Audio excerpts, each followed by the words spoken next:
Got one hot take, sizzle, sizzle. Hot take, sizzle, sizzle. Is he actually does feel emotions? He's just suppressing them. They said. It's not like he doesn't feel them. Oh. They said that Fuck. explicitly. Remember the whole speech about his emotions? And like he suppressed his powers, which led to his emotions becoming suppressed. See, I'm right already, bro. Good job. You watched the episode.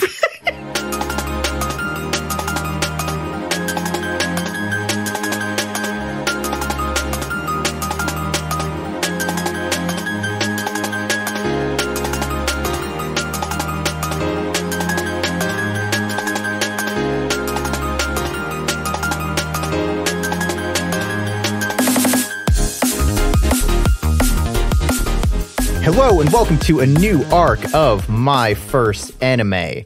For the next handful of weeks, we will be discussing One's Mob Psycho 100. I am your host, Chris Bailey.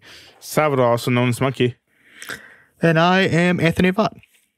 If you have listened to the show before, welcome back. Thank you for coming back. If you have not, basically what we try to do here is we are like a book club style podcast for anime where we take it through episode to episode and really try to mine as much out of everything as we can. And when we started, and I guess technically in perpetuity, we have 3 different levels of anime expertise here, with me being somewhere in the middle, Sal being the one who has seen the most anime, and Anthony, back in the very first episode, had effectively seen none. That pretty much sums it up. Yeah, keeping with our, in a way, I guess, traditions of trying to maintain some semblance of firsts, this would be the closest thing to a shonen that we've done so far. And other than probably like childhood experience with like Dragon Ball Z or whatever, this would be Anthony's first shonen, with the caveat that it is very much the kind of thing that plays with genre types. Oh, he did watch Naruto though. That's the thing. Oh, really? Yeah, he did watch Naruto. Yeah, I did for like, oh god, this was after college, or maybe during college. I watched up until Pervy Sage. Like as soon as he got introduced, I think I stopped watching. Gotcha. And I just couldn't handle it anymore. I am an adult man, and he's explaining to me the basics of fucking just everything. And I lost it. You know what shonen is, right, Anthony? I do now, actually, that we talked about it off screen the other night. One of you mentioned it, like shonen literally translate to like for young men or something like that. For young boys. Young boys, yeah. Seinen is for young men. Okay. But yeah, good God. Yeah, some are way worse about it than others. I'm just saying I would not classify this as a shonen, but it is classified as one. I think it very much, from what I can tell so far, is playing with shonen tropes, at least. Yep. Being from One, who his big claim to fame was One Punch Man, which I guess we can bridge that into talking about our experience with Mob Psycho. It's been kind of on my list for a while, but I thought it wasn't over. So I didn't want to watch it. Well, like even the manga or the webcomic or whatever, is that over? Yeah, it's been over for like 3 years now. Oh, okay. But the anime is not over. No, it's not over. Okay, so that's why I didn't want to watch it, because I like things that are over. No, that makes sense, but I really want to watch Mob Psycho, which is why we're watching it. Yeah. I did watch the first season of One Punch Man, really enjoyed it. Didn't get around to the second season because I heard very disparaging things. Anyone else? Mob Psycho? I have read all of the manga or webcomic. I think it's a webcomic. I think I read the webcomic. And I am currently reading One Punch Man. And I'm just going to say this right now. I love Mob Psycho a lot better than One Punch Man. One Punch Man is good, though. I did not watch the second season because the animation is so fucking bad. But something you have to remember is One is actually a really good storyteller. I don't know if you know this, Anthony, but One is a really good storyteller, but he does not know how to draw. So his webcomics are actually pretty bad looking. And if you look throughout in Mob Psycho, you can see some of his drawings. Like they were. And that's One Punch Man you're talking about? That's One Punch Man and Mob Psycho. Yeah, okay. So some of his drawings do show up and they're really bad, but it's basically telling you it's not all about the drawings, it's about the story, which is why one is so popular. Gotcha. Yeah. Although I think Mob Psycho was actually published in like Shonen Sundays or something. I think so. Anthony, any previous knowledge with Mob Psycho? Not a whole lot. I have, well, typically being fairly new to anime, this is maybe like 6th or 7th. Yeah, probably about that. Something around those numbers, maybe a little bit more. But so I have a short list, and I do believe it's on there. Really? It's farther down on my list, but it is on there. Yeah. It's very highly regarded. Oh, it's so good. That's probably why, because like I said, I've already touched this before, but all I have to go off is in passing stuff that you've said while we're playing video games together. And, Sure. And like Reddit lists and waifu guides and all that fun stuff that you can find abundantly on the internet. So I have come across it, but other than that, man, I got nothing. All right. As Owens has said, though, this is a book club podcast, but every arc, somebody picks the anime we're watching, and this is my pick, Mob Psycho. So he didn't say that, just saying it right now. Right. Because I love Mob Psycho 100. Something else I like to do at the top of every series and make everyone else suffer through is I like to talk about the voice actors for the principal characters. I don't think it's suffer. It's good credit, right? Yeah, it's fantastic credit. But before we get into Mob Psycho, even though I fucking love it so much, Anime Minute. Sorry. Anime Minute.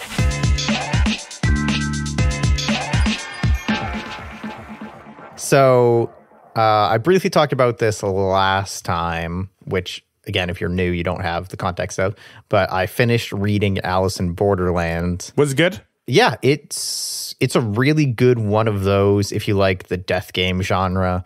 I don't think I love the ending for like in a literal or metaphorical sense, mostly a literal sense. It's a weird one to like kind of think about. It's good. There's not much to say about it without like talking about it like super in depth, which would be pointless. If you like one of those, if you like that genre, totally recommend Alice in Borderland. The only other thing I did, again, something else I briefly touched on, finally got caught up on One Piece because they hit chapter 1000. Finally. Man, One Piece fucking rules. It's so good. Nami had another Luffy is going to be Pirate King moment, and those always hit. Then Luffy had his I'm going to be fucking Pirate King moment. One Piece is so goddamn good. That's it. That's all I got. My anime minute, I have read 1000 chapter of One Piece, and it was good. I finally finished the fucking anime. My Life as a Villain, that's what it's fucking called. I was so disappointed. I was so disappointed in the last 3 episodes. Oh my gosh, it went so light novel tropey. I just got on my phone and just was just like reading the subtitles and getting back on my phone because I was just so fucking bored. Like, they announced the villain in the end of the show, and I was just like, why? But something good that came out this weekend, which is gonna date us. Konosuba season 3 got announced. I'm so fucking happy. I'm so happy. As you guys, I don't know if you guys know or not, if you guys haven't been listening, Konosuba is in my top 5. Also, Mob Psycho, top 5. And I'm so excited that Konosuba season 3 is coming out. And also Shaman King. That's coming out too. I don't know when it's coming out, but I'm excited too. I'm just excited for 2021. That's it. Anthony, anything? No, my anime minute, as per the usual, is not really anime based. I've been just playing and grinding on a bunch of games on my free time. Let's see. I finally started Raft, which has been out for a while now, but it's been fun. Me and you have been playing that. That's been fun. Yeah, and then also me and you've been playing Deep Rock Galactic a lot. Yep, we've been playing that. I'm not playing with you. I'm playing Cyberpunk 2077. Yeah.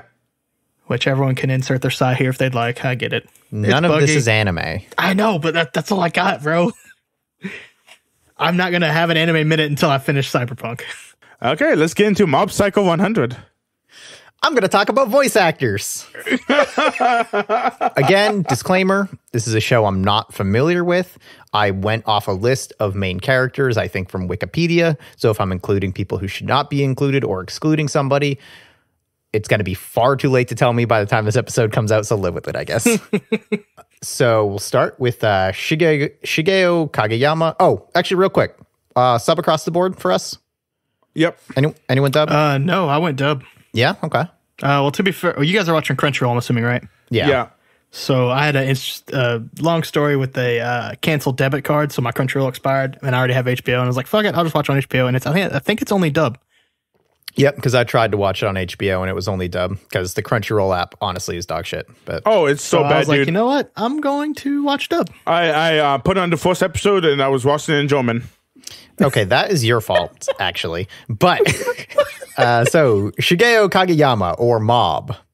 In the Japanese, he is Setsuo Ito, who did not have a lot of roles, like very, very few. Maybe the least I've seen since we started doing this thing. In the English, Kyle McCarley, who is Mikazuki August from Iron-Blooded Orphans, Ryo Asuka from Devilman Crybaby, Pariston from Hunter x Hunter, Tao from Carol and Tuesday, which we're going to have like the whole goddamn crew from Carol and Tuesday in this show. Narancha from Golden Wind. Ooh. 9S from Nier Automata. Who's this? Oh, this is Mob. The English, right? Yes, this is the English. Okay. And A. Sekigahara from 13 Sentinels, which I'm going to keep beating this drum. That game fucking rules. Go play it. Next, we have Arataka Reigen. In the Japanese, he is Takahiro Sakurai. He is Griffith from Berserk. McGillis Far Reed from Iron-Blooded Orphans. Hell yeah, so cool. Rohan Kishibe from Diamond is Unbreakable. Akiteru Tsukushima from Haikyuu, I believe. He was Haikyuu. I don't remember who that guy is. He's someone's older brother. He's like a captain for a couple seasons. I don't know. I tried to look it up to see if he was important. He seemed it. Cloud Strife from all iterations of Cloud's appearances. Crow Armbrust from Trails of Cold Steel. And one that I think is fun for me, Sion Barzad from The Bouncer, the PS2 game. That game is like a big nostalgia button for me. The English for Reigen is Chris Niosi, who the only role that he had that stood out to me was Shia Poof from Hunter x Hunter, who is one of the big three Chimera Ant guys. He's like the butterfly dude. Next, we have Dimple. The Japanese, Akio Otsuka. And this motherfucker, dude, is like the biggest badass in voice acting, apparently. Oh, really? Apparently, dude. So he's Blackbeard from One Piece. Oh my god. He's Bato from Standalone Complex or Ghost in the Shell. He's Wamu from JoJo. Oh my god. Really? Yeah. He's Wamu? He's Ram? He's Wamu. He's All for One from My Hero. He's Gus Goldman from Carol and Tuesday. He's motherfucking Solid Snake. The original Solid Snake. This is a star-studded cast. That's what I'm saying. Ansem from Kingdom Hearts. Koichi Adachi from Yakuza Like a Dragon. And then I usually don't include this stuff, but this guy plays like every action movie badass we have over here. He dubs for them. Like he does fucking Liam Neeson, Wesley Snipes, Samuel Jackson, Denzel Washington, Antonio Banderas, Vin Diesel. Oh my god. He also does Nick Cage, which is hilarious. So yeah, Akio Otsuka fucking out there doing it. The English is Michael Sorici, who actually did not have any roles that stood out to me. Next, we have Ritsu Kageyama. The Japanese is Miyu Arino. Who's that? Koshi Sugawara. I don't remember any of these fucking... Who the fuck is Koshi Sugawara? I feel like this is one I wrote for you. Koshi Sugawara is another Haikyuu. Roddy from Carol and Tuesday. He is Haku, not from Naruto, from Spirited Away, and Sora from Kingdom Hearts. The English is Max Middleman. He does Saitama from One Punch Man. Meruem from Hunter x Hunter, McBurn and Lecter from the first 3 Trails of Cold Steel games, but not the 4th one for some reason. Ryuji from Persona 5, and Claude from Valkyria Chronicles 4. Next, we have Teruki Hanazawa. Japanese is Yoshitsugu Matsuoka. The only role that stood out to me, he has a lot, I think, but the only one I noticed was Kirito, who is the main character of Sword Art Online, a show I've never seen. English is Eric Scott Kimmerer, who does Piotr from Carol and Tuesday, and Seko from Golden Wind. Seko. The Mud Man. Oh, that guy. Ooh, that guy. Yeah, okay. the crazy dude. This character we haven't met, but he's the only one, so I'm just going to blast through him. Sho Suzuki is done in the Japanese by Sachi Koryu, who is Azi Furumin from Iron Blood Orphans. In the English, Casey Mongillo, who we have previously discussed as Shinji Ikari in the Netflix adaptation of Evangelion. And finally, we have Tomei Kurata, who in the Japanese is Atsumi Tanizaki, who does Mayu from Death Parade. And in the English, it is Shirami Lee, who we very, very recently discussed as Amane Suzuha from Steins Gate. Oh. I know her. Wait, yeah. Yeah. Part-time warrior. Yeah. That is what we've got for the cast. Big one. Luckily, there were only a couple people with big lists. We can get into episode 1, self-proclaimed sidekick Reigen Arataka and Mob.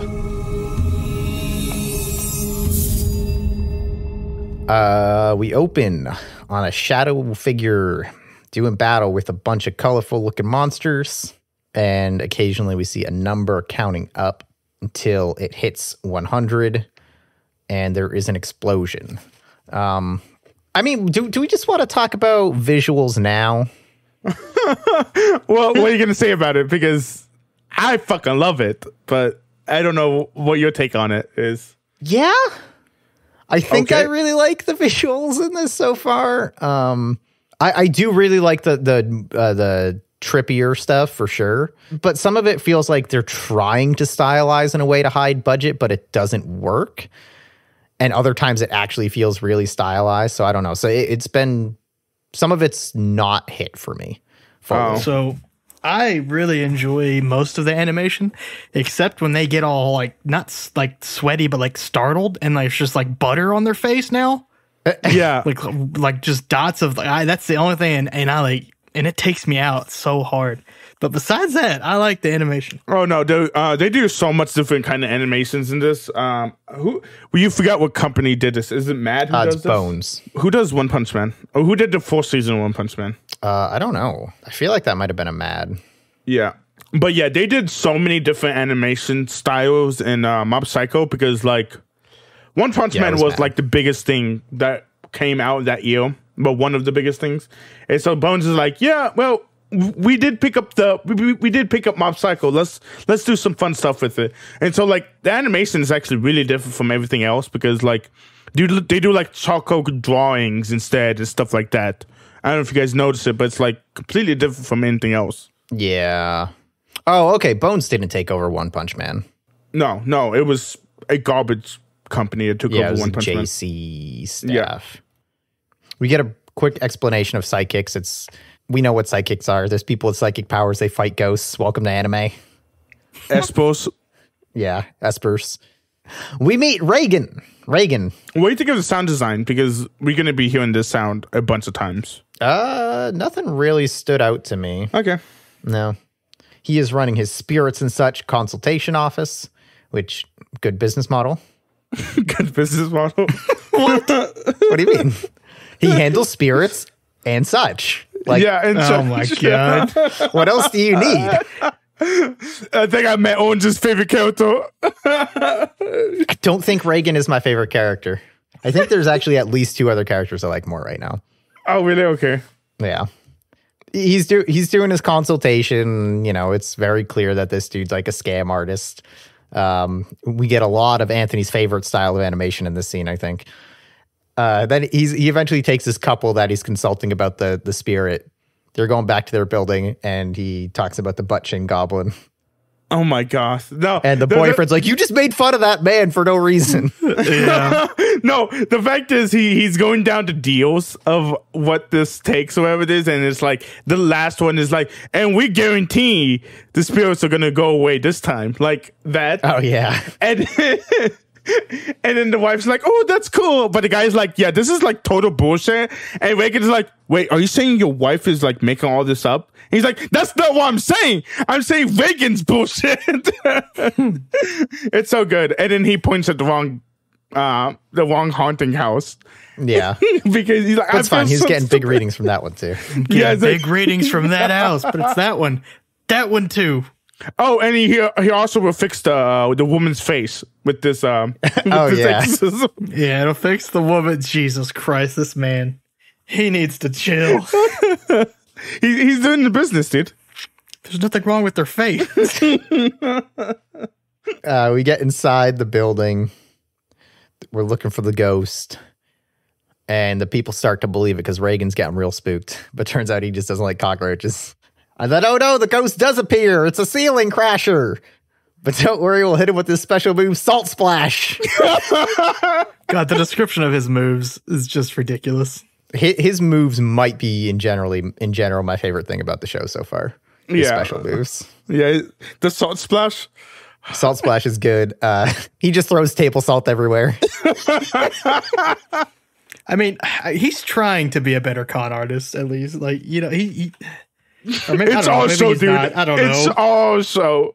I don't know if you guys noticed, but they do hands really fucking well in this show. I don't know if you noticed, Owens, but the hands are so fantastic.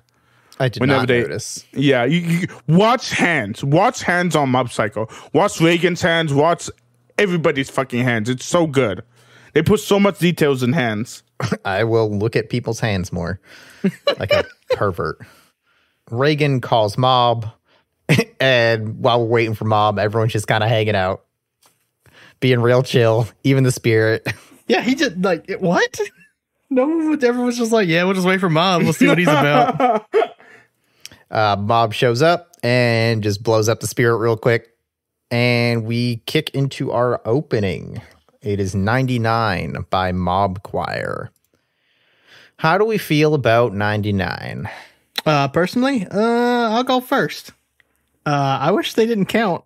I want to like head bob, and then they're like 1, 2, 3. I was like, God damn it, 5, 6, 7, 8, 9, 12, 20, 20. I was like, fucking stop. You know the whole anime is all about counting, right? No, it's no one actually counts in the anime. He can't even. The only thing he can do is arithmetic. He can't even multiply.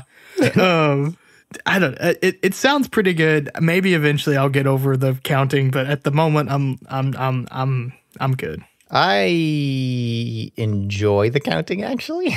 That said, I agree. It's fine. I think it's definitely skippable for me, and I very likely will not be adding it to Spotify. I guess who has this on Spotify? This guy does, and I fucking love it. And also, all the animation is fucking great in this show. On what's called the opening is really good. The animation's good, yeah. After that, we cut back to Reigen's office. Mob is getting paid his pittance of 300 yen. Which is what, like $3, right? $3 or $4? I don't know. It's probably something like that. Point is, it is not much money. Dude's getting ripped off. And he gets paid hourly. So it's like he goes and exercises the spirit. And Megan's like, yeah, well, you know, the spirit only did like 30 minutes of work, but since I'm nice, I give you a full hour. My man can't even get a per spirit salary. There's a good bit where Reigen's like trying to play it off like, oh yeah, that was a low level spirit. And he's like, yeah, it was a super low level spirit. There's like some sort of explosion and we see 22%. We get over to Mob's house where we meet his family. Full nuclear family of parents and brother. He's trying to eat some either an omelet or rice, something to that effect, and he bends his spoon trying to eat. Just cause, you guys think? I don't know. Well, his power is so powerful that he can't control it sometimes. That was my guess. No, it's just one of those. I just think it's a humor thing. Yeah, I don't think it's just a gag. Yeah, it's just a gag. I mean, at worst, it introduces us to his family, right? His mom's like, if you don't stop doing that. Yeah. And Dad was like, listen to your mom. No, the dad's like, it's fine. Leave him alone. Well, doesn't he swap over to the other, like the mom's side, though, eventually at the end? Or no, that was the brother. Yeah. Yeah, because the brother was like, I'll fix it. And like, I'm a good guy, brother. And then mom said something else and goes, well, but if she's against you, then I'm out. Oh, sure. Oh, yeah. She's like, the next one's coming out of your allowance, the next spoon. And he's like, nothing I can do about that. Yeah. Yep. That's what Ritu said. We get introduced to Tsubomi, Mob's crush, and her vegetable head friends. Just one quick thing before. Did we get the name of the school right before that? Yeah, we do. Yeah. They live in Seasoning City. Yep. And it's Going to Salt Middle. School. Salt Middle School. So good. Jesus Christ. We get a quick montage of Mob being terrible at school. Like you said, he can't do arithmetic. He can't run for shit. We get a quick tick of 25%. We go over to our second job at the famous haunted tunnel. We get a bunch of shit about it. Like, oh, it's a tunnel that people get lost in. You know, ghost story stuff. So Mob is watching a bunch of fucking ants as Reigen goes in, being all confident. Reigen comes running back out like, what the hell are you doing? He's like, I thought you had it. I thought you had it. They go in. Mob talks about how there's a bunch of spirits and they're surrounding him, and he just starts zapping them. Reigen smugly walks off before bumping into a big blue spirit man. Oh, no. He walks and then he starts like power walking. He actually is scared and then he hits the big guy. Yeah. We learn about he was in a biker gang that crashed in here because the front guy slipped on a banana peel and took everyone out. Yep. Mario Kart rules. He does his special attack on Reigen, but Mob shields it, and Reigen counters with his special attack of Salt Punch. Wait, that didn't hurt. Yeah. It's called Banishing Salt Punch. That's what it's called. That's the secret move's called. And his attack was ineffective. Also, what was funny was Reigen thought it was a heel wrestler, and he's like, no, I'm a ghost. And he's like, oh, you try to disguise yourself as a wrestler. Yeah. So the ghost dumb. is just like, what the fuck are you talking about, dude? Yeah, dude. Mob comes in and just zaps him down to be a little tiny baby ghost. Where he confesses that, like, oh no, there's a bigger guy further in. We're being forced to do this. You have to get the big bad one. So Mob goes further in, runs into the big bad spirit. A common spirit that always shows up in Japanese media. I've seen this spirit so many times. Yeah, or something that looks similar. Yeah. There's what I think one of the coolest effects in the show so far when he blows this dude up. He blows it up. He starts to leave and is like, that guy wasn't very powerful. That's why I left it to you, Mob. Yep. That's why I left it to you. Mob sees a picture and gives it to the ghost. Yeah, he gives him the biker photo. Yeah. And that helps them all pass. Yep, they pass along. It's so cute. Thanks, Mob. And then we get the episode ends there with the ending is refrained by all off. Anything else on episode 1? No, what do you guys think of the first episode? Like the introduction of Mob Psycho? I thought it was all right. Yeah, I mean, coming off of One Punch Man, I was like, yeah, I've seen this before. Yeah, I think the first episode of One Punch Man is actually pretty good. I actually like this one a lot, but Mob Psycho, it takes a while for it to get going, but yeah. But, it's the same idea of like, oh, there's a superpower, the unassuming guy who's actually super powerful and just one-shots everybody, and everyone else just buffoons around. I was actually going to ask you guys if this is any at all related to One Punch Man. Because I've never watched One Punch Man, but I've heard a lot, not a lot, but I've heard enough about it to know what the premise is. Mm-hmm. Yeah. And it's very satirical. And I was kind of getting the same vibe from this a little bit, like it's not a lot of fourth wall breaking, but I felt a couple of instances where I was like, okay, they're trying to be edgy, but not like in your face. It's still anime edgy. Is that a thing? Depends what you mean, because this show is not trying to be edgy. Not like fully coolly edgy, but like, I don't know what you mean by edgy. Do you mean like the Joker edgy? No, not like broody, edgy, not like that. Just like more fourth wall, more satirical. Okay, yes, I think Mob Psycho's maybe not trying to be satire, but but that's what I'm saying. It's like it rides. It's like that's what I mean by edgy. Like it's right on that edge. Like it's probably more of like a deconstruction of tropes and like a subversion of tropes. Mm-hmm. That it's also kind of very thing. self-aware. It seems. Yeah, because kind of it's the same thing with One Punch Man. And it's the same creator. Yeah, one does this. He's basically like that. Yeah, that's kind of what I was getting at. The whole like, I feel like. Dude, when you guys were explaining it's the same guy, I was like, that makes so much sense. We actually see a fair amount of it in this next episode, actually, where he takes things like, oh, we've seen this in anime, and then he flips it or plays with it in a way that anime typically doesn't, or makes it stuff like way over dramatic in a way that is typically applied to other anime situations, but here it's like mundane as hell. Mm-hmm. That's my thoughts. Episode 2 breaks it really hard. Those are like, it's not called a switch up. It's like subversion. Yeah, it's subversion what usually happens in anime. But if you look at Reigen's phone, if you look at his like wallpaper, it actually has One Punch Man on it. Like it's like the Upa. Oh yeah, there's one branding all over the place in this show.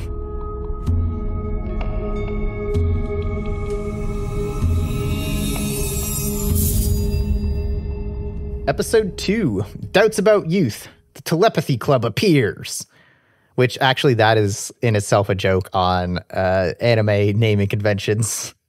There's always like a something appears.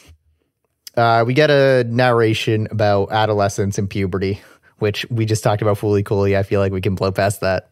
Yeah. Reigen has a new client that he's talking to about his porn curse. And he employs his probably most effective technique, his sorcery crush. Yep, sorcery crush. Yeah, it actually works. And it's just him doing a big massage. And when Mob tries to charge, he's like, don't call it a massage. Yep. There'll be one massage. That's they're talking over some takoyaki. Do you know what takoyaki is, Anthony? No, not specifically. Basically fried octopus balls. Yeah, the octopus balls. Not like testicles, but like balls of octopus.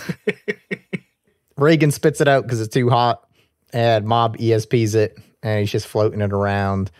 He's wondering if there's not more he should be doing because, you know, everyone else is doing stuff, but he's just doing nothing. And he's just part of the going home club, which is a real thing that pops up in a lot of stuff because clubs and like after school activities are way more important to Japanese schools, especially since they have to apply to high schools. It's important that you do that shit in middle school. Yep. So they make fun of people that don't do any of this stuff by saying they're part of the go home club. I get the joke now. We see the telepathy club. They have lost a member, and the student council vice president shows up, real intimidating, to let them know that he's going to disband it if they don't get a new member by the end of the day on Friday. Oh, something we had to discuss. I think this is the first time we've been on a anime about school, hasn't it? Yeah. Something big that shows up in all Japanese animation and stuff like that. Student council is basically the fucking law in school. Like, they have more power than teachers, even though teachers have like the most power. But they're the law in the school. So like, the fact that the vice president is like a big deal. The fact that he shows up, and they're usually portrayed as like really tough and intimidating or really fucking cool. Yeah, like and every JRPG being a president. Yeah. You can play. The student council president is the coolest goddamn person in the whole school. They're like the most popular, most attractive, smartest, best person in existence. All right, well, this is America. Usually no, I only say that because usually it's almost the exact opposite. It's usually like the quiet, nerdy. That was my experience.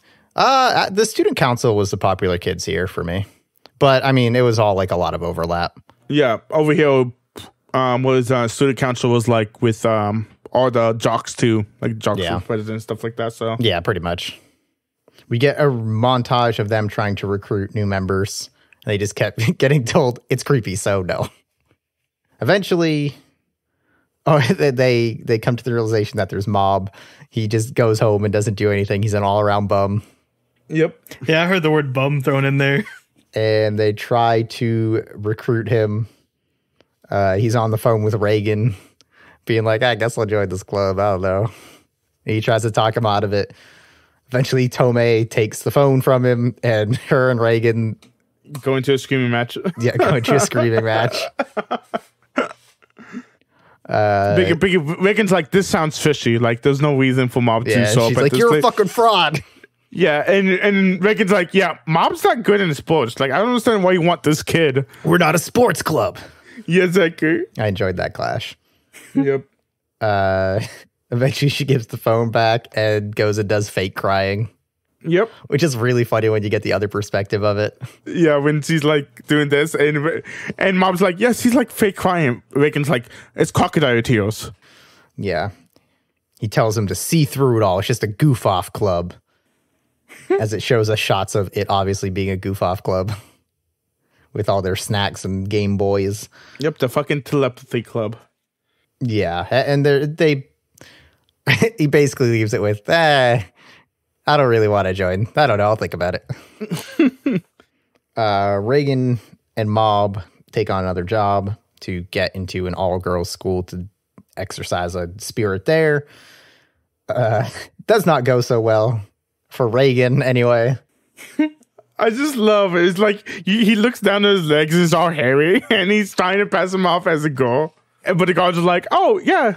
Hey, no, it's fine. It's fine. We got this man away from you. You can go to school now. And Mob just joins the school. Yeah, we tick up to 35% and Mob gets in. Yep. He goes up to the roof and gets picked on by some thugs. The real clients are up on the roof. And they come down and be like, this guy seems like a loser. He sucks. Yep. Well, can we trust him to get rid of our ghost? Meanwhile, Mob is just looking around for the spirit before he eventually traps it inside the gym. We go in and we meet our scent ghoul, who's just a weird pervert. It was just a weird pervert. Yeah. He tries to punch Mob. His arm explodes. Bob is super fucking strong, isn't he? The spirit tries to take a hostage, but Mob just blows him up real quick. Starts getting praised by all the girls about how cool he is, although I think they still think he's a girl. Exactly. No, I think when the girl looks at Mob and she's like, ooh, I'm attracted to that girl. Yeah. Like the Mob doesn't even he doesn't even look like a girl. It's so funny. he only has pigtails on. That's the only difference. He's very small. He's very petite. Okay. The spirit, before he fades off, is like, you're the same as me. You're a nervous loser. Yep. And you have not how done are you it. gonna that's some hard manipulation. Episode 2, fucking Yeah. Mob Psycho. What do you mean? You're going through a lot of shit as an adolescent kid, right? And to hear something say like that, and then it can be slightly relatable, but not quite the same, Mm-hmm. that's gonna fuck with you a little bit, especially someone who doesn't talk, probably thinks a lot more than speaks. I feel like that's gonna weigh on him a little bit. And he's like, yeah, I didn't do anything with my life. Like, this was like I love being dead so I can look at perfect ghosts. And Mob's like, I should take advice from this ghost. I should really live out my life. Yeah, he's taking advice from a perfect ghost. Although, can we talk about the worst part about the pervy ghost? What? His title is Scent Ghoul. Yeah. This man ain't just looking. Oh, okay. Yeah, we know that one. I just want to make it clear that we're all on the same page. He's smelling too. There's a reason why he was at the basketball club. Did you get? I may have missed it, but you guys, did he definitely when they were fighting? Right, we're past that, right? Yeah, he was like, "You smell nice." Yeah. Okay, I was making sure. Yeah, he's like, "You smell," or "I'm gonna pick this one." Plus, you smell nice. It was fucking weird. Yeah. We come back to the telepathy club, and the vice president is grilling Mob about why he would ever want to join this club. Yeah, I love his questions. I didn't write them down, but he's like, you do go to school here, right? And he's like, yeah. And he's like, oh, you being manipulated? He's like, no. Manipulated, yeah. Have you ever done a club? No. Then basically drops on like, hey, man, what do you want to do? And we flash back to him using his psychic powers to amuse Tsubomi, who gets bored of him pretty quickly. Yeah, that was fast. I mean, all he's doing is making shit float. Yeah. Get a personality, man. Oh, wow. I mean, it makes sense because Mob doesn't have a personality. But still, it's fucking dope. It is, but after you see it like 400 times, it's like, okay. Yeah, exactly. Which is what I like about the show is like people know that Mob is a psychic. It's just like, whatever, dude. Oh, that's good for you. And then the vice president brings in the people that are going to take over the club room when this one disbands, the Body Improvement Club. Hell yeah. Can we talk about the best people ever? The Body Improvement Club? These guys at the moment, they're not the best people ever. But they are very shortly the best people ever. He ticks up to 40% when he, of course, joins the telepathy club. Oh, I'm sorry. Nope, he joins the Body Improvement Club. Exactly. Oh my gosh. This is a twist. Usually the main character helps out the club that's struggling, but in this one, Mob chooses the Body Improvement Club. Yeah. That was so fucking funny. Oh my, it was so good. This twist was so fantastic. I love that they're all like, hell yeah, man, welcome to the club. Not like, look at this shrimp. Yeah, they were instantly like, yeah, let's do it. Yeah. What did you guys think? Because I bet you guys were thinking that he was going to join the telepathy club. I mean, yeah, because that's what naturally, anime does. but I wasn't putting a whole lot of thought to it. But like, yeah, that makes sense. Yeah. So we go to episode 3, an invite to a meeting. Simply put, I just want to be popular. We open on Mob collapsing, trying to do his Body Improvement Club. At least he's trying, though. Oh, no, dude. Yeah, dude. He tries. He tries. We cut back to the club room. Tomei is getting absolutely destroyed in Go in a way that I did not know was possible. And he's mad at Mob because he's like, why would you choose the Body Improvement Club? Like, yeah. One insane person would choose that over the telepathy club. And then the other guy's like, well, we still get to hang out, though. It's cool of them to let us use the room. Yeah. Mob comes back, demonstrates his psychic powers before dropping one of the things into his hand, the dumbbell into his hand, and immediately his arm crushes to the floor. We get maybe it's so quick, but one of my favorite gags so far, I don't know why I loved it, it just hit me right, is when he's doing his psychic powers and Tomei's face briefly turns into a light bulb and that sound she makes. Oh, really? Yeah, it was great. She strikes a pose and goes on to talk about how she wanted to start the telepathy club because she wants to talk to aliens. And Mob's like, sorry, can't. I have weightlifting to do. We cut to Mob walking home, and the weird smile mask lady approaches him and is trying to act like a psychic and guesses wrong about 14 times. God, that was so good. I love that. It was so good. Before eventually being like, it's about love. And he's like, oh, how'd you know? And then he tries to convince Mob. Yeah.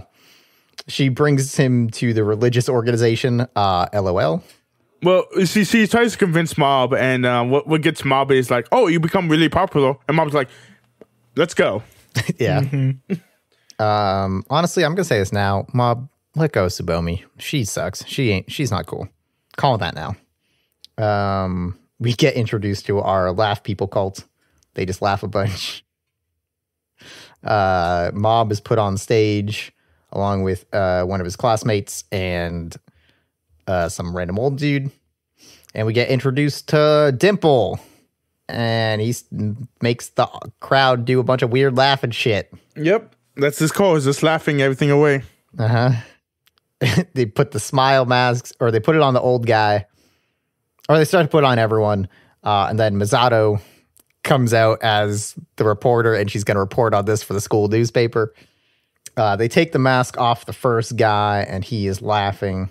Masato and Dimple argue back and forth for a bit. Mostly about how it's like, just kind of like, she's like, this is fucking weird and bullshit. And he's like, it's good, watch.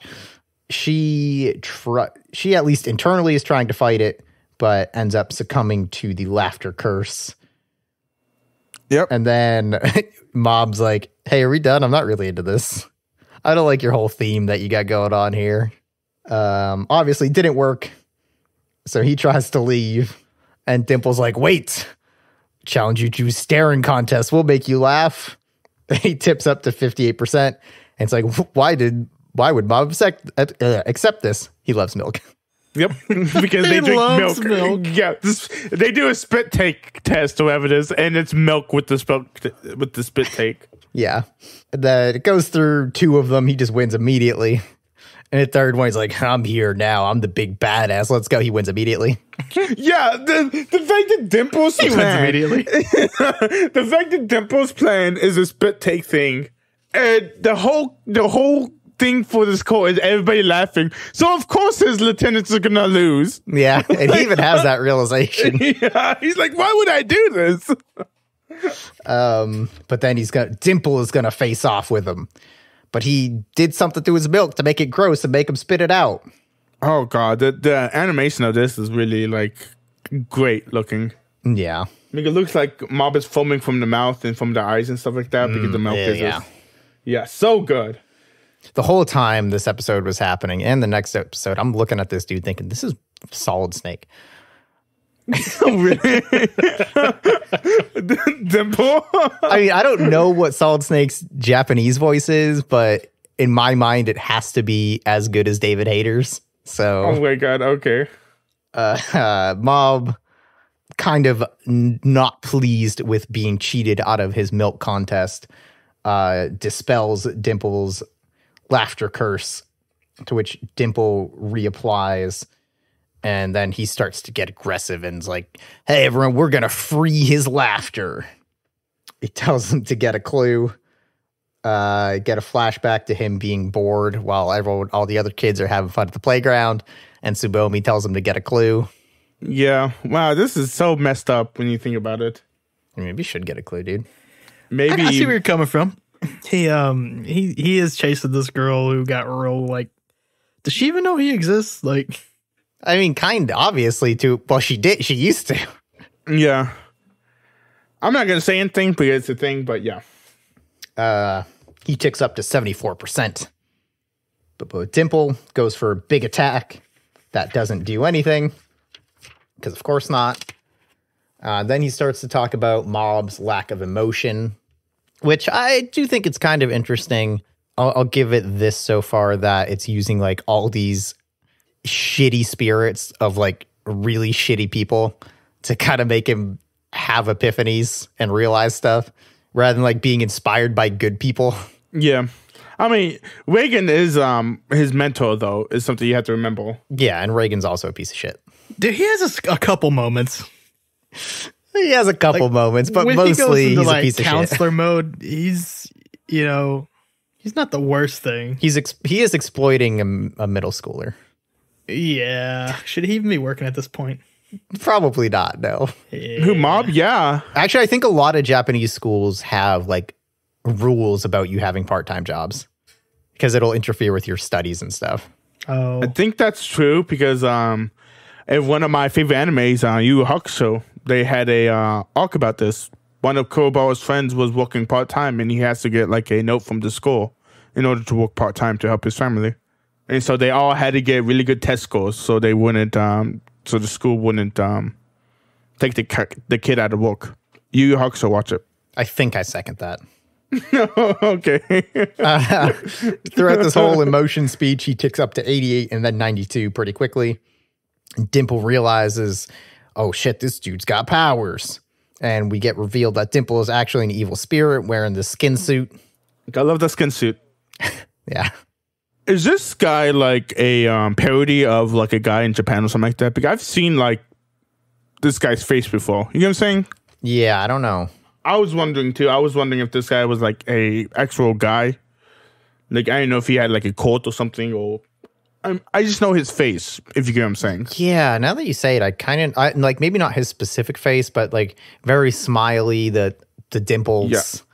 Yeah, exactly. Yeah, and probably running a cult. Yeah, that seems like a common thing that I've probably seen before, but I don't know like what the basis for it is.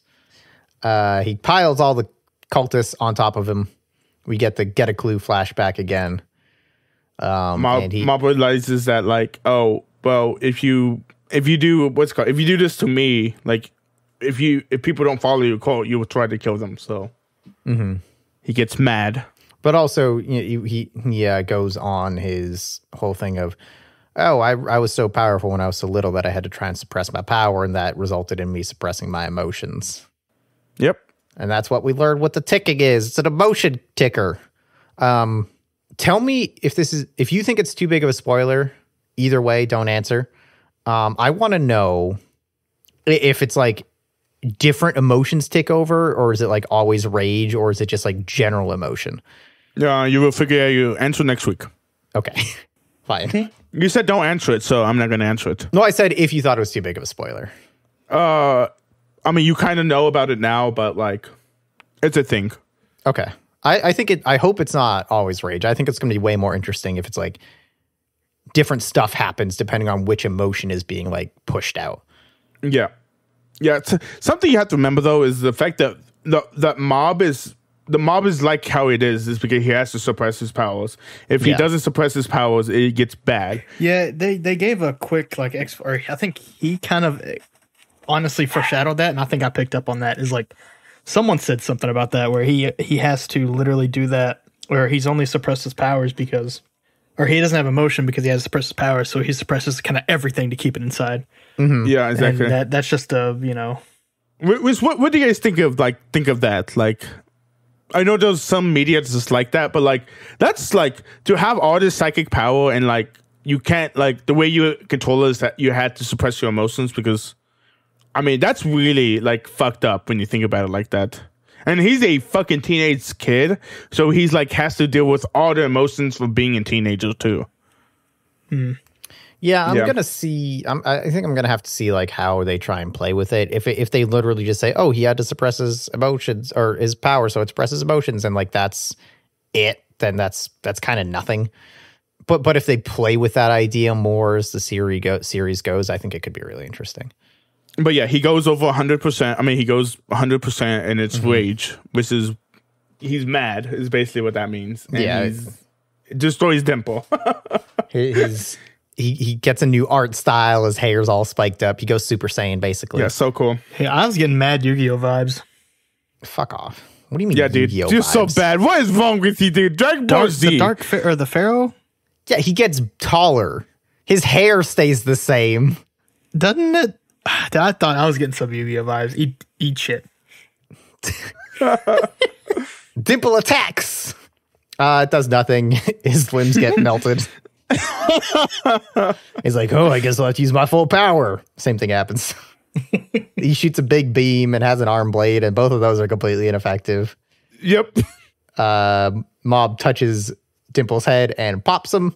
Yeah, with with like the 2-finger thing, which is a big popular thing in anime. I haven't really seen it, but a lot of people did the 2-finger thing. Goku does it in instant transmission. Itachi does it to Sasuke.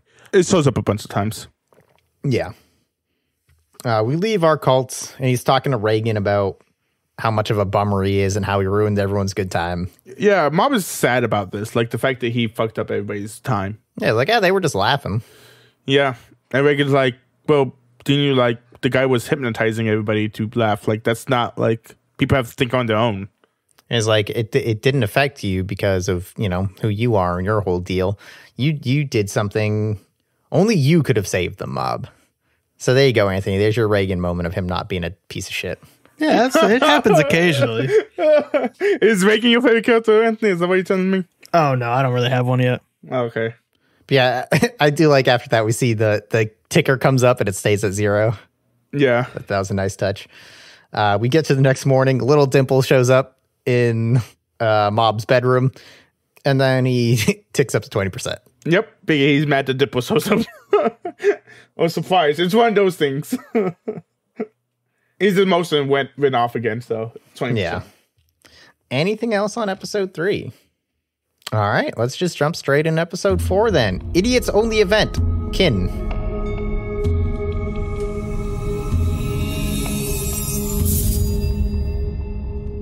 We open on a couple of the 2 middle schools, Salt School, and I forget the name of the other one. Black Vinegar. Black Vinegar. Yep. Black Vinegar. Okay. So good. I love these names. I love the names of these things. They're having their Bancho fight, and then the evil kid Teru shows up and destroys everybody. I'm just saying, I love the fucking pants, the school whales. They're not plaid, they're squirrels or something like that, but I fucking love them. Go on. We go back over to Mob, and he's slamming Dimple on the floor because he thought it might be a dream. Before that, though, doesn't Teru says, like, I'm the main character of this story? Or I'm the main character of this story? That's the end of this episode. No, you might be right. Yeah, he says that. And then Mob beats down Dimple because it was a dream. He thought it might be a dream. Yeah. It was like, you're supposed to pace yourself. What the hell? Dimple goes on his speech about how everyone has a dream of something they want to do, idols or athletes or become famous or whatever. I want to become a god. So we should team up. Jesus Christ, Dimples. and Dimple's like, I won't do anything bad. And Mob's like, okay. We do get a little bit of internal where he's like, I'm going to possess him at some point once I've gained his trust, and then I'll become a god. My man dude got the powers, though. We get a little bit of Dimple studying Mob, figuring out what makes this dude tick, what he's good at, what he sucks at, which is everything. Except psychic powers. Yeah. We get a quick scene between Misato and Ritsu. She's like, hey, man, I got something to tell you about your brother. We should get together and talk about him. We check in on Reigen, see what he's doing. He's doing his graphic exorcism. He's erasing a ghost from a photo. He's like, crap, I accidentally erased the eyebrow. God, that was that's one of his special powers, too. Yeah, of course. I mean, he got rid of the ghost, didn't he? Yes, he did. The Photoshop is so dumb. Mob comes in and Dimple's like, I can tell this guy's a fraud. This will be my opportunity. Yep. He's like, Dimple's like, oh, this guy has no power. And then Reigen's like, he's too weak for me to see. And Reigen's like, yeah, you can keep it. It's like a ladybug on your shoulder. Like, yeah. What does it matter? They talk about Mob's powers for a little bit, where he talks about like how his hidden charisma created. Oh no, sorry, that's a different conversation. Oh no, is this? Do they talk about Mob's powers, or is it all Misato and Ritsu? I think it's Misato and Ritsu. Okay, so yeah, we go over to them talking about Mob's powers, kind of intercut with the poster with a drawing of Mob that he does not think looks like him. Looking for God, basically. And did you guys see what the club is called? No. I forgot what it is. It's like the helmet. It's like the helmet club or something like that. But like, it's weird because what's his name? Richu's what's it called? Super protective of his brother, and Richu's like the younger brother.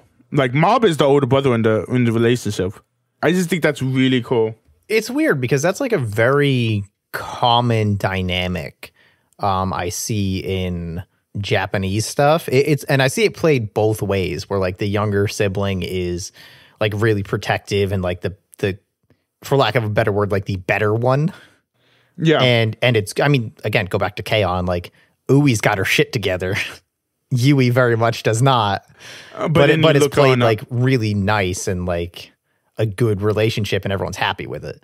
But then you look at Fully Cooley, and the bigger brother is super popular and stuff like that, and the younger brother is... No. I mean, in terms of the younger sibling being more competent, I see it played both ways, where there's other stuff where the younger sibling being like more competent and successful is then like, well, the big brothers or the older siblings is a stupid piece of shit and they suck and they're worthless.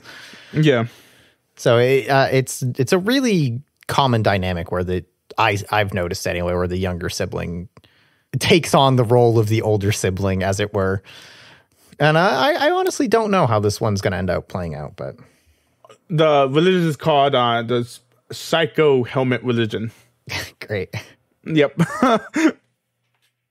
But yeah, so to that point, Misato is trying to get some information about Mob out of Ritsu and talks to him as saying like, yeah, but I mean, he has a hidden charisma that created a religion, but Ritsu doesn't want to talk about him. And so I got a question about that. Yeah. So I may have missed something in that kind of whole scene where he was like, they were fighting. Was she not? So the people who were like Laffy and stuff, they still know what happened? Seems like it. Okay, because she knew kind of what had happened, but like she was still under the spell or whatever. Spell's a bad term, but yeah. I think she's the one that knows what happens, but I think everybody else was in a daze. Well, they made posters to find him. Yeah. So I think they have enough. Yeah, they have it, like I said, a daze. They don't like... Yeah, maybe. And that's the way I look at it, but yeah. But I definitely got like a big vibe here that Ritsu was super jealous of the powers, which is pretty much confirmed pretty quickly, I think. If not like the exact next scene. Yeah, because Ritsu goes into his whole monologue about his brother, right? Yeah. Yeah. He's like, it became ordinary for me that you were doing psychic powers, and I just figured eventually I would get them too. And then he's trying to bend a spoon, and he's like, I can't bend a spoon. Yeah. He's like, people aren't born equal, is what he says. And yeah, it's just like the fact that Ritsu grew up knowing that his brother could do psychic powers, and he wants them really bad too. Because the way he grew up is like, oh, this is common, but then he didn't realize it was common for people not to have psychic powers. When you think about it, it's really like an interesting thing. You know what I mean? You grew up knowing about something, and someone like basically tells you, yeah, that's not common, dude. Like that doesn't happen all the time. Yeah. And then we see them walking together, and Mob goes on his whole thing about like, powers are pointless, man. I wish I had muscles and wisdom and all that bullshit. Again, filling out his character tree. And says he envies Ritsu, so they wish they were each other, effectively. Yeah. Basically, Ritsu asked Mob, is like, how come you don't use psychic powers more? And he's like, there's no opportunity to do my psychic power. With the way you have to think about it, though, Mob doesn't like think of his psychic powers as a special thing. That's something you have to remember. He doesn't like, he's like, oh, it's just something I have. It's like, oh, this person can run fast. I want that instead of having my psychic power. I want to be able to run fast. Yeah, he'd rather be normal. Not even normal. He wants to be able to do something that's not diff, but he wants to be able to be good at something that matters to him. Everybody else, like, the thing is, you have to remember though, everybody that he grew up with knows that he has psychic power, so it's not like a big deal. Yeah. So of course he's not popular. Like, you know what I'm saying? It's like, oh yeah, of course that kid has psychic powers. But what else does he do? Yeah, what else does he do? He can't climb a fucking tree. This guy's not good in math. Like, you know what I'm saying? It's like, oh, he can float up to the tree and erase the math problem. You know, he's got options. Yeah, but at the end of the day, he's still just doing psychic powers. Listen, as long as they explore the dynamic, I'm down. Or not the dynamic, but as long as they explore that plot line, I'm in. I think that's the plot line. As long as, yeah, I'm just making sure, like. Which I don't know if I wrote it down, but I think Dimple at some point, like, even comments on, he's like, dude, imagine what the world would be if someone that wasn't him had his power. Exactly. Yeah. We come back to the punks. They're trying to recruit the Body Improvement Club and for their big fight. And that being the bros, they are like, nah, say no to violence. Dude, we would never use our bodies for something so petty. Awesome. Oh, I got mad respect for these motherfuckers so much. Everybody loves the Body Improvement Club when they see these people. Hey, Ellie, you're on my notebook. Get up. We come over to the punks trying to make some plans. Tenga is using terms that he doesn't understand because he just learned them in class. Didn't the Body Improvement Club say, like, also, what's it called? We're not doing like weight training, we're doing legs. Oh yeah, it's like we'll be busy doing squats this week. Dude. No, these motherfuckers, they don't do leg day, they do leg month. Whole new fucking level. These guys are legit. So good. I love the fact that Mob has these people. You know what I'm saying? Like, and also, like, I'm gonna go ahead and talk about this now. I wrote it down later, but like, this fucking 13-year-old is 6'2", and he looks like he has a fucking IRA. Like, this man is like, He is fucking like 30 going on 14. You know what I mean? That's what happens when you're the president of the Body Improvement Club. Jesus Christ. Yeah. Also, good note, his name ends up being, I think, Gota Musashi, which we've talked about Musashi. That's just a name for badasses. Yeah, I love the bit about Tenga using terms that he just learned in class and them calling him on it because he's using them extremely wrong. And he's getting slower, like more pissed as like, so he does pay attention in class. Before he unleashes his demon rush and punches the guy a bunch of times. Anthony, you know what the reference of this is? He Demon certainly Rush? does Not at all. It is Akuma from Street Fighter. That's his super Oh my special. gosh, I'm gonna fucking kill you. I Why? said He said no. he doesn't. It's not that, dude. It's a JoJo ref. It's the orders. Oh, I thought you meant was Demon Rush a reference to? Because Demon Rush is... Am I the only one? Am I the only one in this fucking anime that knows anime? I thought you was a JoJo head too. My Demon bad. Rush is explicitly from Street Fighter. Yeah, but does Akuma only hit them with the fucking fist? When he does Demon Rush, he might, actually. Oh my gosh, no he doesn't, you motherfucker. Don't you do this to me. It's a JoJo ref and everybody knows about it. He didn't Aura, He says though. Oda. All right, He did I got Oda. this. Okay, it's a JoJo reference. Of course it is. The answer to the question remains the same. No. Mob opens his shoe locker to find a love letter. Very clearly from a girl. I mean, it states that is from a girl. So it couldn't not be. She does abhor him, but that probably means adore. Yep. So everything seems good here. Everything seems Gucci, yo. Why would anybody write down I'm a girl? Don't worry, I put a heart too. I put a heart. Yeah. Make it more believable. I hope there's more Tenga. Tenga Loki rules. Yeah, you're pretty good. I think we actually leave that scene with Dimple telling him, like, this is fake, dude. What are you doing? Dimple knows. We see the challenge to the other school, and then we come back to Mob at the park, and he's like, I'm here just in case. You know, if it was a girl, I'd be rude to leave her. Yeah. I think that's when he's talking to Dimple, right? Yeah. And his That chicks was is blushing fantastic. too. You boys want to talk about relating to a character. The Body Improvement Club gets a ransom, saying, we've got Kageyama. If you want him, come get him. And the boys roll out Hell yeah, they did. in force. Let's fucking go. They got a member. We see Mob tied up on a chair and surrounded by all the other school people. And then the Body Improvement Club arrives to save the day. Everyone comes out. There's a bunch of people lying on the ground. Like, oh, look, what the hell are these big guys? And while they're shouting, Mob just kind of walks out casually. He's still tied up. I love the Body Improvement Club. They're like, we just want Mob. Like, I don't know Yeah. what you guys want, but we just want Mob. Yeah, Mob walks over and then they're like, all right, let's go. I love how like he literally just like walked through the crowd, and then it was like, oh, there's Mob, and then he just walks over to them, and he's like, all right, we can leave now. Yeah. You But think you then- can leave? Yeah, the other school attacks and they just get tossed all around by the big boys. Absolutely. Is this where Dimple talks about like mob mentality and stuff like that? I don't know if it is. I did not write it down. I forget what it is, but he said, Dimple goes into this whole thing about like how like people of the same group think like the same and stuff like that. It's like this whole thing that Dimple's talking about. But like the greatest thing is Dimple's when Toru comes in, which is the blonde headed kid, and Dimple's like, the people who care about the images, thugs in politics. Yep. Which I fucking love. That was such like a bone from Thugs Dimple's and fantastic. politicians. Yep. Only care about their image.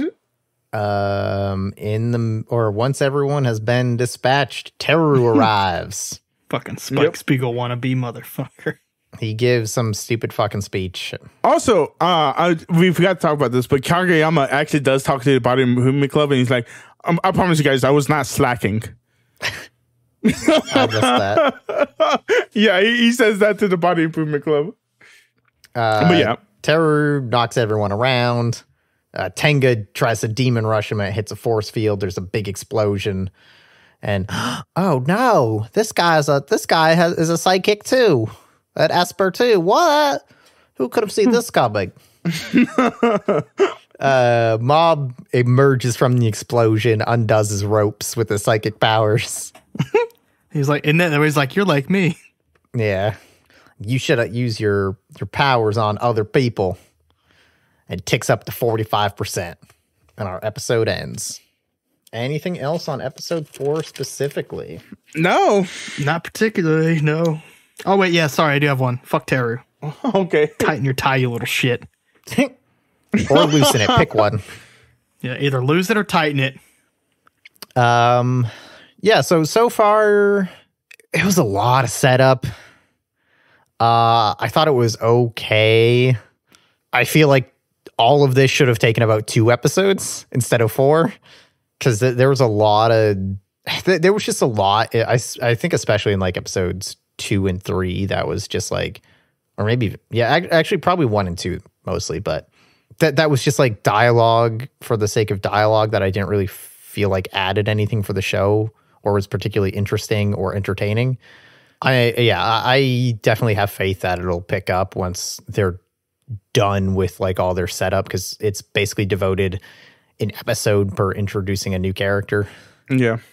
Don't fucking like flame me. Don't love Mob so far. I think that he is embodying a trope that is extremely difficult to pull off in a way that is interesting. And so far, I don't think they're doing it. He's just kind of, it's like, oh, look at this boring guy. But yeah, that's what it is. It's look at this boring guy. Like I generally find him to be the least entertaining thing about the show so far. Okay. Oh, something I forgot to mention though. I don't know if it's episode 4, but I forget when Reigen says this, but he does say to Mob, never use your psychic powers against people. Like that's a big no-no. I think he said that in episode 1. Yeah. Does he say that in episode 1? Yeah, and at the end he does reiterate it again, yeah. Yeah, but at the end of episode 4, Mob does say to Teru, don't use your powers against people. Mm-hmm.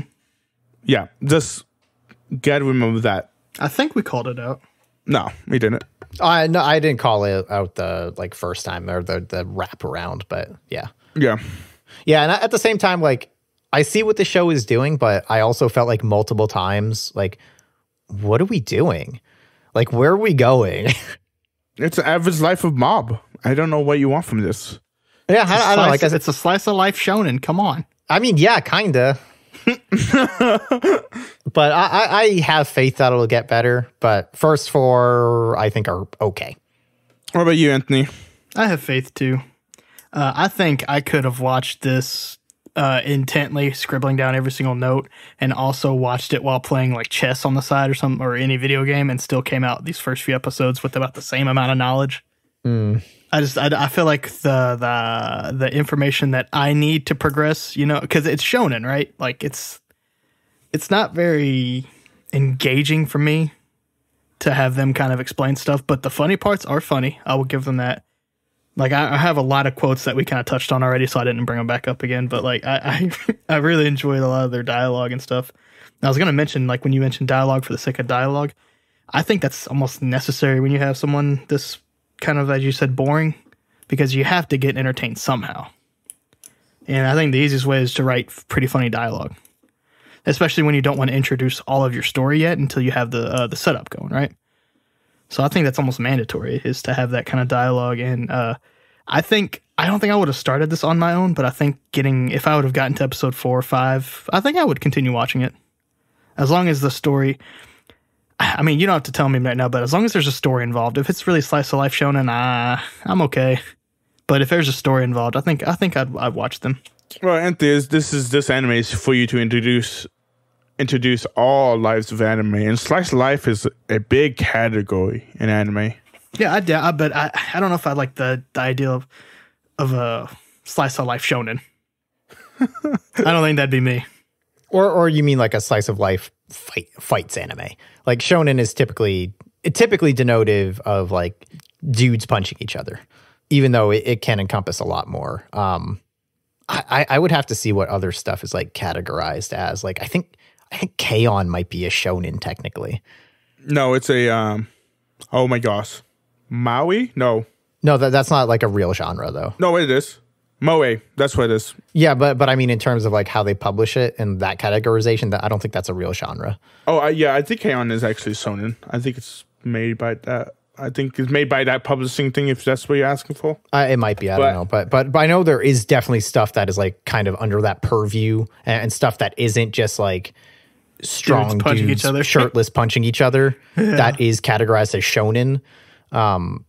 So I just feel like it's an important distinction to make that using shonen typically means fights, even though it encompasses a broader thing. So do you mean that you think you're not interested in slice of life, or do you mean you're not interested in something that is slice of life but also the fights? I don't think I would like something that's slice of life plus fights. I don't think I'd like hey, there's an overarching story behind all this, and then also this is what I ate for breakfast. Sure. Like, whatever. Like, the only thing I'll say about that is Steins Gate. The first 8 were slice of life, right? Yeah. And then the last was all story.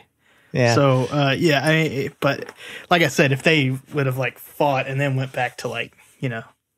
Okay. Show me your story. Show me your story. Yeah, totally. I understand what you mean now. Okay.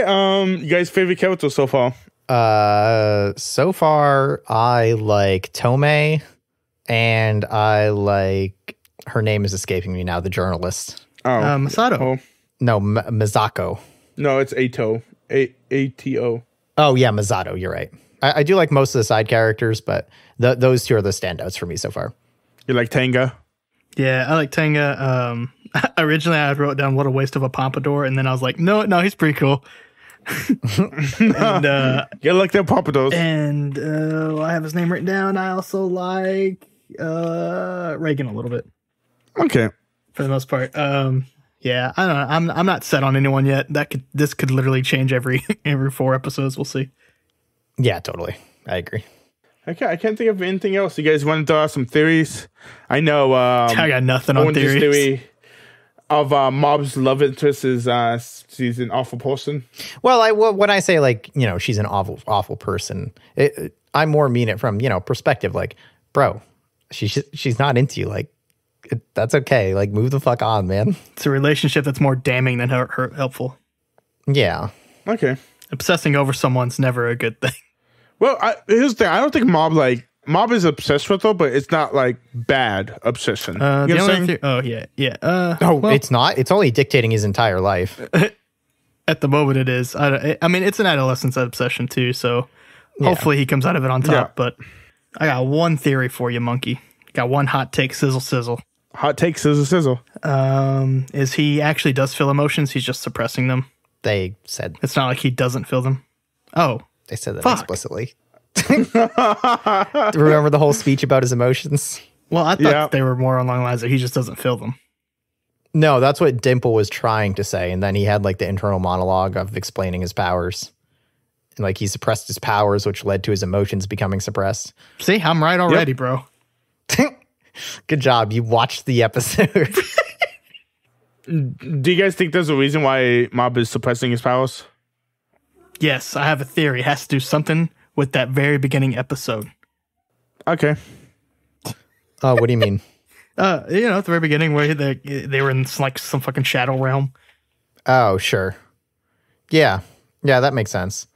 I also think there's a reason, but I don't think the reason is going to wow me. Probably not. Kind of tying back, I think by the end of the series, he's going to have a different love interest. Or no love interest. Interesting. I could see it going either way. If he's still stuck on Tsubomi, fuck it. I think you might read the manga after this. Yeah, we'll see how I end up feeling. Next time on My First Anime, will Anthony have a take that isn't explained in the episodes we just watched? Yeah, okay, so hear me out now. I think that the laugh guy, wait, that was already explained? Fuck. Will Monkey make it easier to outro him? What kind of thing is that, Owens? What do you... Okay. Will Chris finally get back into his intro groove? Hello and back to welcome... Wait. Find out next time on My First Anime. Thanks again for listening to My First Anime. If you enjoy the show, tell your friends and leave a review. It really helps. I'm Chris Bailey, and you can find me on Twitter at Chris R. Bailey or hear me play Pretend on the actualplay.network podcast.